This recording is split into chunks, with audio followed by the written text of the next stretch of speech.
What's up, everybody? Welcome to a Thursday edition of The Squeeze. I am your host, the Bryant Big Country Reeves of sports betting, Tyler Conium. Had to bust out the old school Vancouver Grizzlies number 50 today. Bryant Big Country Reeves, shout out to Big Country.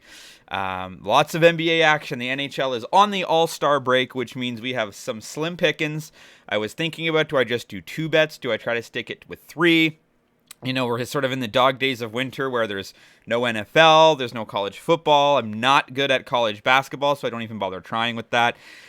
Something similar to in the middle of the summer when there's just going to be baseball. But I do have 3 bets today, and we're coming off a 1 and 2 day. We did hit on Twitter. I did have under on the Grizzlies, and I've got another Grizzlies bet coming up, hence the jersey. Officially 1 and 2 yesterday, though. We got the Boston Bruins right on the money line, minus 108. We hit that. We've done very well in the NHL, so it's kind of unfortunate that we're at the All-Star break now.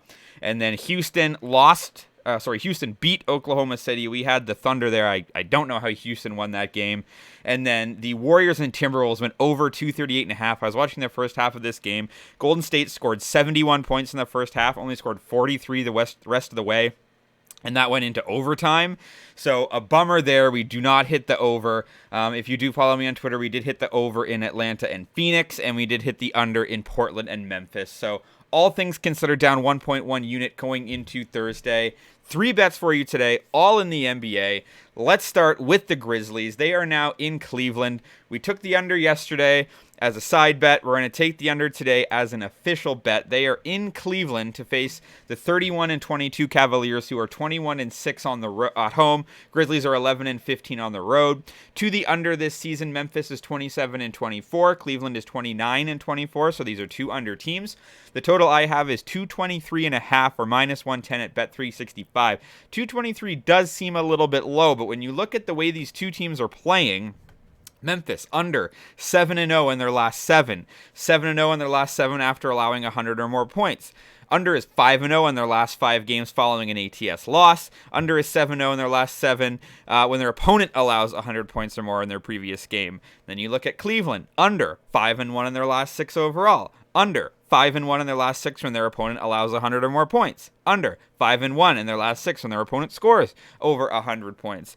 Looking at the injury report, the only major injury is Steven Adams, who remains out for the Memphis Grizzlies with a knee injury.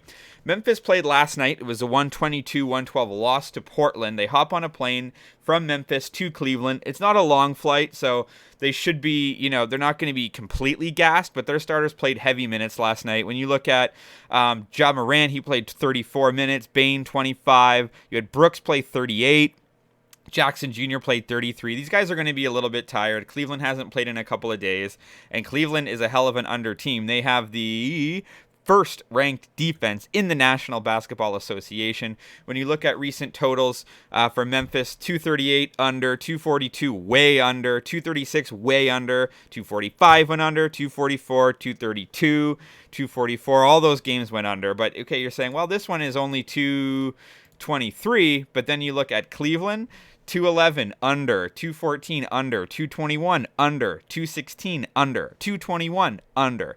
These 2 teams are playing under games like crazy. I think Cleveland's going to be able to have very good defense. I actually think Memphis might win this basketball game, even though they're the underdogs by 6 points. I think they're going to look to come out and play really well, but I do think it will be a defensive matchup, and I like under 223.5 or minus 110 at Bet365. Moving over to New York, I got this bet last night. I took the over here. It was insanely low. It was 213.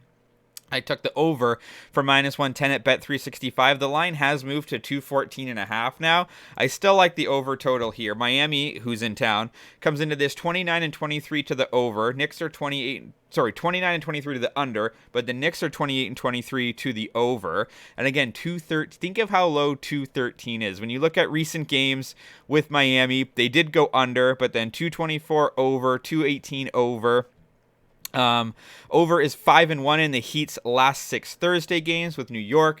Over is 7-0-1 in their last 8 versus a team with a winning record. Over is 7-1 in their last 8 Thursday games. Over is 5-1 in their last 6 overall entirely. And then in their last 8 meetings, over has gone 6-2 the last 8 times they've played. You've got Miami, who's got a litany of injuries. Oladipo is doubtful. Vincent questionable. Robinson out. Other Robinson out. Jovic is out. And on the Knicks side, you just have Mitchell Robinson, who's out until late February with a thumb injury. The Miami offense is ranked dead last. The New York defense is ranked well, but I do think that these two teams are going to score a bunch of points. The last time Miami played was at Cleveland. That was 3 days ago. New York last played 3 days ago against the Los Angeles Lakers. That game went into overtime and they lost as well. So 213 is an insanely low total. I look for this to be like a 115, 110 game. I think both teams are motivated. New York tends to score a lot more points at home. They're not a very good home team. Miami's actually a pretty good road team, so I think that these two things are going to balance out. Slim pickings on the cards today, so we really got to find a little bit of the edge, and again, that number is going up anyway. So Miami and New York over 213 for minus 110 at Bet365. And last but not least, we go to Dallas. It's the New Orleans Pelicans visiting the Dallas Mavericks. New Orleans 9-17 on the road. Dallas 18-9 at home. New Orleans Pelicans have lost 9 straight games. So ever since Zion Williams has gone out, they've been terrible. Even though Brandon Ingram is back, they have not been a good basketball team. Dallas has sort of been around 500 as well. They've won 2 of their last 3, but before that they lost 2, one to Washington, one to LA.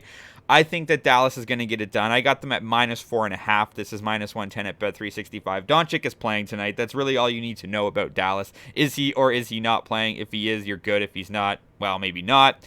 Pelicans are 0-4 in their last 4 ATS. So not only have they lost 9 in a row, they're also 0-7 ATS in that span as well. So they're not even coming close to the spread either. Mavericks are 4-1 ATS in their last 5 when their opponent scores 100 or more points per game. Pelicans are 1-4 ATS the last 5 meetings in Dallas, 2-5 ATS in the last 7 meetings overall. The last time these two teams played was January 7th. Dallas won 127-117. I think the Dallas Mavericks get it done. Pelicans are playing terribly without Zion, especially when you look at the road trips. You've got, let's see, this is the 3rd and final game of the 3-game road trip for New Orleans. They're probably just going to want to get home. They just, they're done with this. Whereas Dallas is about to head out on a Western swing road trip, Golden State, Utah, the Clippers. I think they're going to get it done with the home cooking. So I like the Dallas Mavericks at minus 4.5 or minus 110. Let's run back down this Thursday card. I've got let's run back down this Thursday card. I've got Memphis and Cleveland to go under 223 for minus 110 at Bet365. I've got the Miami Heat and the New York Knicks to go over 213 for minus 110 at Bet365. And I've got the Dallas Mavericks to cover 4.5 minus 110, Bet365. Feel free to drop a comment if you're fading or following. As always, you can follow me on Twitter at Tyler Conium for more picks and props throughout the day. Tyler Conium on TikTok and Squeeze Bets on Instagram for just the picks portion of this. Audio versions available on Apple Podcasts and on Spotify. Let's have a Thursday as we roll into an interesting weekend with not a lot going on. An All-Star game, a Pro Bowl, we'll see. But let's just talk sports.